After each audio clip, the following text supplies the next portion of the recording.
Esse daqui tá deformado.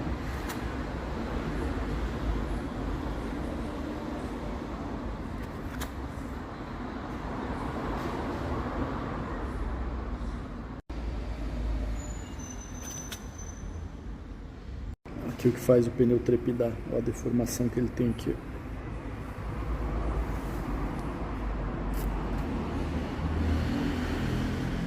Olha como ele pula.